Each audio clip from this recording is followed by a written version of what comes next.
안녕하세요 여러분, 치과위생사 한입언니입니다. 오늘은 치과위생사가 병원뿐 아니라 어느 곳에서 일을 할 수 있는지에 대해서 영상을 찍어보려고 합니다. 제가 예전에 이런 질문들을 좀 많이 받았었는데 그거에 대해서 답변을 조금 해드릴게요. 네, 읽어드리자면 지금 병원에서 근무하는 치과위생사입니다.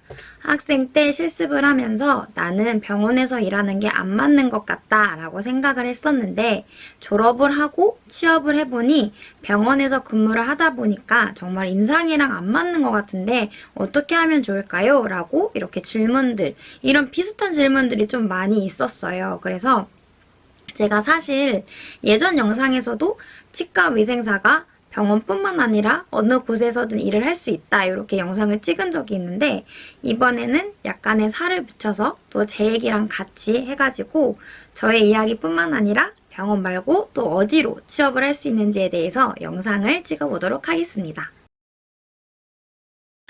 먼저 제 이야기를 조금 드리자면 제가 지금 이 대학병원을 다니기 전에 제가 다른 곳에서 1년 정도 아르바이트식으로 사무직으로 일을 했었어요. 전에 근무를 했었던 그 대학병원이 너무 힘든 나머지 약간 이 치과위생사에 대한 회의감이라고 할까요?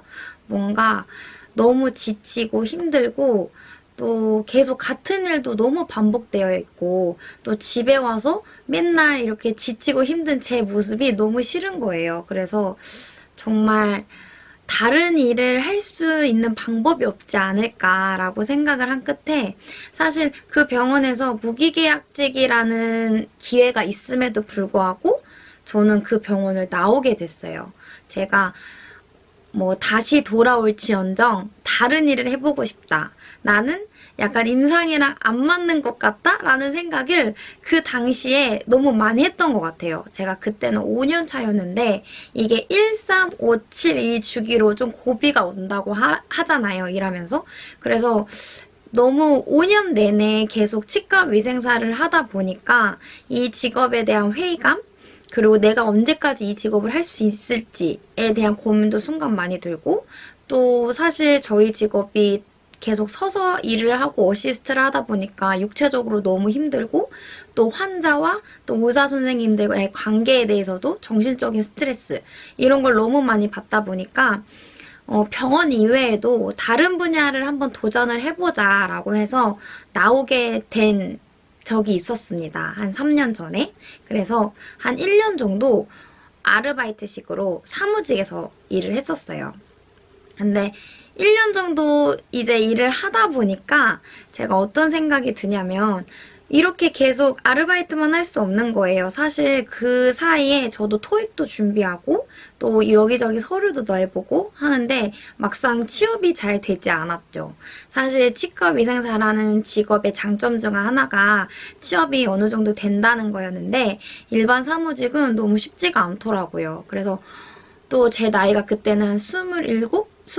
이 정도였는데 막상 다시 취업 준비를 하려니까 이게 너무 또 힘들어서 한 1년을 하고 다시 치과로 돌아오게 되었습니다.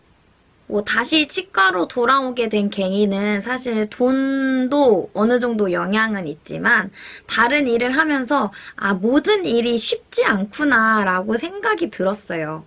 그래서 내가 이왕 이렇게 된 거 치과위생사라는 자격증이 있으니 다시 임상으로 돌아가 보자 라는 생각으로 다시 돌아가게 되었습니다. 그래서 사실 지금 저도 병원에서 일을 하고 있지만 힘든 때가 정말 많거든요. 근데 1년 정도 쉬었으니까 또 다른 일을 해봤으니까 어차피 다른 일도 힘들 거고 또 힘들게 돌아온 만큼 좀 즐겁게 스트레스 받더라도 열심히 좀 해보자라는 생각으로 지금 일을 하고 있습니다. 근데 사실 이 생각이 제가 그 전에 다른 일을 했더라면 아마 들지 못했을 거예요. 정말 치과 그만두고 싶다. 정말 다른 곳에서 일하고 싶다. 치과에서 일 안 하고 싶다. 이런 생각이 정말 많이 들었을 거예요. 그나마 제가 다른 곳에서 일을 한번 해봤기 때문에 여기서도 일 힘들고 치과에서도 일 힘들고 다 같이 힘들구나라는 생각이 들어서 치과에서 어느 정도 일하는 게 나한테 맞겠다라는 생각이 든 것 같아요. 그래서 여러분들도 혹시라도 나는 치과 임상 말고 좀 다른 일을 좀 해보고 싶으면 전 도전을 해보셨으면 좋겠어요. 그게 그 일이 맞든 안 맞든 나중에 여러분들한테 후회가 없을 것 같아서 전 꼭 도전을 해봤으면 좋겠고, 저희 직업의 장점 중에 하나가 전문직이다 보니까 다시 돌아올 수 있잖아요. 그러니까 걱정하지 마시고 여러분들이 다른 일이 도전해보고 싶으시면 도전해보고 다시 치과에 돌아오셔도 저는 나쁘지 않다고 생각을 합니다.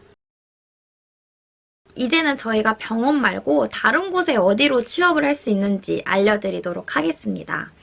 저도 그 1년 동안 쉬면서 사실 치과 쪽으로 갈까 아니면 아예 다른 분야로 갈까 고민을 많이 했었거든요. 그래서 이쪽에도 알아보고 또 다른 곳도 알아보고 해서 제가 알아본 곳을 토대로 말씀을 드릴게요.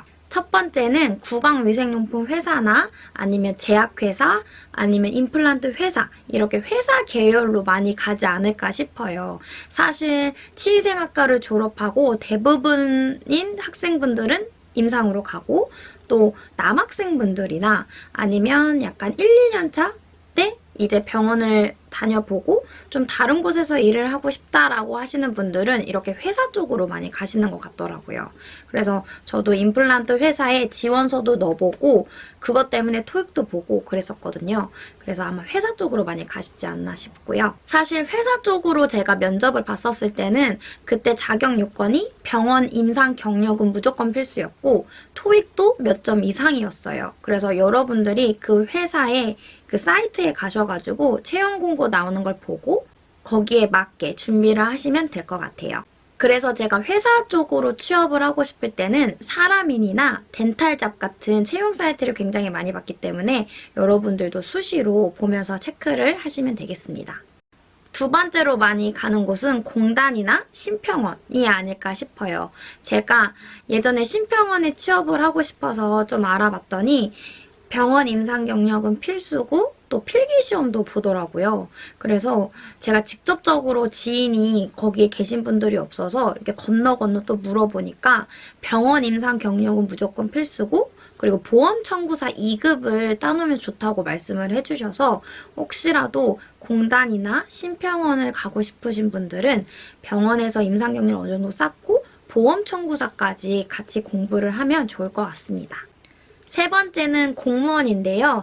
사실 치의생학과를 나와서 공무원을 준비하시는 분들도 꽤 계세요. 보건직 공무원, 또 의료기술직 공무원, 군의관 이렇게 많은 곳에서 공무원 채용을 하거든요. 보건직 공무원 같은 경우에는 수시로 채용을 하는 편이에요. 그리고 치의생학과 자격증이 있으면 가산점도 붙고 의료기술직 공무원이랑 군의관도 마찬가지예요. 이거는 수시로 채용을 하진 않지만 이렇게 몇 년에 한 번씩 채용하는 경우가 있고 이것도 치의생학과 자격증이 있으면 가산점이 붙어서 여러분들이 이렇게 원하시면 준비를 하시는 것도 좋으실 것 같아요. 근데 의료기술직 공무원하고 군의관이 조금 힘든 게 뭐 모든 지역에서 뽑는 게 아니고 이렇게 특정 지역만 뽑는 경우가 많더라고요. 뭐 예를 들면 뭐 대구, 뭐 예를 들면 뭐 어디 전라남도? 뭐 아니면 의정부 뭐 이런 식으로밖에 뽑질 않아서 여러분들이 원하시는 지역에서 근무하고 싶은 지역이랑 좀 다를 경우에는 좀 힘들지 않을까 싶습니다. 이 밖에도 보건소나 아니면 제가 모르는 분야에서 근무하시는 선생님들도 계실 거예요. 사실 제가 일을 하면서 느끼는 거지만 어디서 일하느냐 이런 것도 중요하지만 어떤 사람들과 일하느냐 이런 것도 굉장히 중요하더라고요. 그래서 제 채널을 모두 구독해주시는 선생님들이나 치의생학과 학생분들이 다 좋은 곳에서 좋은 사람들과 일을 하셨으면 좋겠습니다.